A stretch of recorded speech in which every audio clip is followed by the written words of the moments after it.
आज हम इस वीडियो के माध्यम से आप लोगों को बताएंगे कि किसी भी file, folder, audio, video, wallpaper या फिर किसी भी डेटा को कैसे सेलेक्ट करते हैं और फिर सेलेक्ट करके उस डेटा को एक फाइल से दूसरे फाइल में या फिर एक कंप्यूटर से दूसरे कंप्यूटर में कैसे सेंड करते हैं। और ये सिलेक्शन कितने प्रकार के होते हैं? तो सिलेक्शन 5 प्रकार के होते हैं। सिंगल सिलेक्शन, मल्टीपल सिलेक्शन, इस मल्टीपल सिलेक्शन को एड सिलेक्शन भी कहते हैं, सबट्रैक्ट सिलेक्शन और सीक्वेंस सिलेक्शन। तो हम एक एक करके इस सारे सिलेक्शन के बारे में इसी वीडियो में आगे बताएंगे। सिंगल सिलेक्शन के माध्यम से हम एक बार में किसी एक ही डेटा को या फिर किसी एक ही फाइल या फोल्डर को सेलेक्ट कर सकते हैं। जैसे कि यहाँ पर देख पा रहे हैं वॉलपेपर है, आप किसी भी वॉलपेपर के ऊपर क्लिक कीजिए। यहाँ पर आप देख पा रहे हैं कि वो फाइल या फिर वो वॉलपेपर हमारा सेलेक्ट हो जा रहा है। और यहाँ पर जिस सिलेक्शन को हम पहले करते हैं और फिर यदि दूसरे सिलेक्शन के ऊपर क्लिक करते हैं तो आप यहाँ पर देख पा रहे हैं जिस भी फाइल को हम या फिर वॉलपेपर को पहले सेलेक्ट किए थे वो दोबारा यानी कि दूसरे फाइल के ऊपर क्लिक करने के बाद वो डिसेलेक्ट होता है। यानी कि दूसरे फाइल को भी कैसे सेलेक्ट करें, उसके लिए आपको कीबोर्ड से कंट्रोल बटन को दबा करके रखना होगा।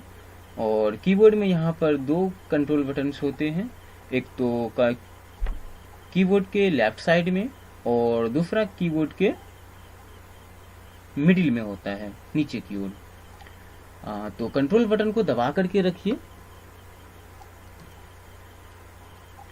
और आप किसी भी वॉलपेपर के ऊपर क्लिक कीजिए और आप यहाँ पर देख पा रहे हैं कि यहाँ पर मल्टीपल सिलेक्शन बन रहा है। आप जिस भी फाइल, वीडियो हो, ऑडियो हो, यदि आप कंट्रोल के साथ क्लिक कीजिएगा तो वो उसमें ऐड होते जाता है। इसके बाद है आपका सबट्रैक्ट सिलेक्शन। यदि कि जैसे आपको यहाँ से किसी वॉलपेपर को डिसेलेक्ट करना हो तो आप सबट्रैक्ट सिलेक्शन के माध्यम से आप उसको यहाँ से डिसेलेक्ट कर सकते हैं। उसके लिए आपको कीबोर्ड से कंट्रोल बटन को ही दबा करके रखना है और आप जिस भी सिलेक्शन को हटाना चाहते हैं तो उसके ऊपर क्लिक कीजिए। आप देख पा रहे हैं वो यहाँ से सिलेक्शन से खत्म हो जा रहा है। और फिर से यदि उसको दोबारा सेलेक्ट करना चाहते हैं तो आप उसी के ऊपर क्लिक कीजिए। और नेक्स्ट है आपका सीक्वेंस सिलेक्शन। ये क्या होता है कि लगातार आप कई फोटो को एक साथ सेलेक्ट कर सकते हैं।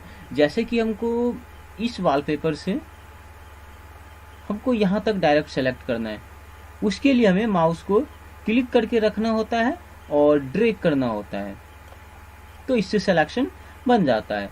बट एक और भी ऑप्शन यहाँ पर हमें ड्रैग नहीं करना पड़े, उसके लिए क्या करना होता है कि जैसे कि फर्स्ट पॉइंट इस वॉलपेपर से हमें यहाँ तक सेलेक्ट करना है, उसके लिए क्या करेंगे कि शिफ्ट बटन को दबा करके, यानी कि फर्स्ट को तो विदाउट शिफ्ट यानी कि बिना शिफ्ट को दबाएंगे और लास्ट पिक्चर को शिफ्ट बटन को दबा करके रखना है और यहाँ पर क्लिक करना है। आप देख पा रहे हैं यहाँ से सारा वॉलपेपर सेलेक्ट हो चुका है और बीच में से यदि किसी सिलेक्शन को यानी कि हटाना है तो आप कंट्रोल के साथ क्लिक कीजिए, वो वहां से डिसेलेक्ट हो जाएगा। तो आप कंट्रोल के साथ क्लिक कीजिए तो यहाँ पर और भी सिलेक्शन इसमें ऐड कर सकते हैं। और कंट्रोल के साथ क्लिक करने के बाद यानी कि यदि आप कंट्रोल के साथ फिर से सेलेक्ट किए गए वॉलपेपर के ऊपर क्लिक कीजिएगा या फिर आप फाइल, फोल्डर, ऑडियो, वीडियो कुछ भी हो तो वो आपका डिसेलेक्ट हो जाएगा। और यदि आप बिना कंट्रोल दबाए यदि आप किसी वॉलपेपर के ऊपर क्लिक करते हैं तो आप देख पा रहे हैं कि हमारे द्वारा जितने सारे वॉलपेपर सेलेक्ट हो गया था वो डिसेलेक्ट हो गया और हम जिस भी वॉलपेपर के ऊपर क्लिक किए सिर्फ वही सिलेक्शन बना। और नेक्स्ट है आपका ऑल सिलेक्शन। ऑल सिलेक्शन क्या होता है कि आपके फोल्डर के अंदर जितने सारे वॉलपेपर होंगे, वीडियो होंगे या फिर ऑडियो होंगे या फिर कोई भी डेटा हो सकता है, चाहे वो एक्सेल का हो या फिर वर्ड का हो या फिर किसी और सॉफ्टवेयर का हो, तो आप सारे डेटा को एक साथ सेलेक्ट कर सकते हैं। जैसे कि यहाँ पर वॉलपेपर देख रहे हैं, हमको कहीं पर एक बार क्लिक करना होगा, किसी भी वॉलपेपर के ऊपर क्लिक कीजिए और आप अपने कीबोर्ड से कंट्रोल बटन को दबा करके रखिए और ए बटन को दबाइए। तो आप यहाँ पर देख पा रहे हैं सारा वॉलपेपर यहाँ पर सेलेक्ट हो चुका है। यदि कोई सॉन्ग हो तो यहाँ पर भी सारा सॉन्ग आपका सेलेक्ट हो जाएगा, या फिर कोई भी डेटा हो यहाँ पर। और यदि बीच में किसी भी वॉलपेपर को या फिर डेटा को डिसेलेक्ट करना हो तो आपको यहाँ पर कंट्रोल बटन को दबा करके रखना है, क्लिक कीजिए, आपके सिलेक्शन से वो हट जाएगा। और यदि आप सिलेक्शन लिस्ट में किसी को जोड़ना चाहते हैं तो फिर उसको कंट्रोल के साथ ही क्लिक कीजिए। यदि आप सेलेक्ट किए गए डेटा को यदि आप मूव कराना चाहते हैं, यानी कि एक फोल्डर से दूसरे फोल्डर में या फिर एक कंप्यूटर से दूसरे कंप्यूटर में करना चाहते हैं, या फिर उस डेटा को कॉपी करना चाहते हैं, तो उसका कई तरीका है।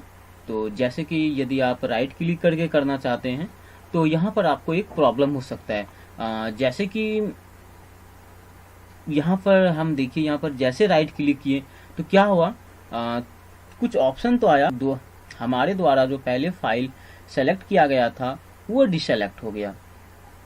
देखिए जैसे ही यहाँ पर हम फिर से सिलेक्शन बनाए और जैसे ही राइट क्लिक करते हैं और कहीं पर यदि हम करते हैं तो वो क्या होता है, डिसेलेक्ट हो जाता है। तो इसका क्या प्रॉब्लम है ये भी देख लेते हैं।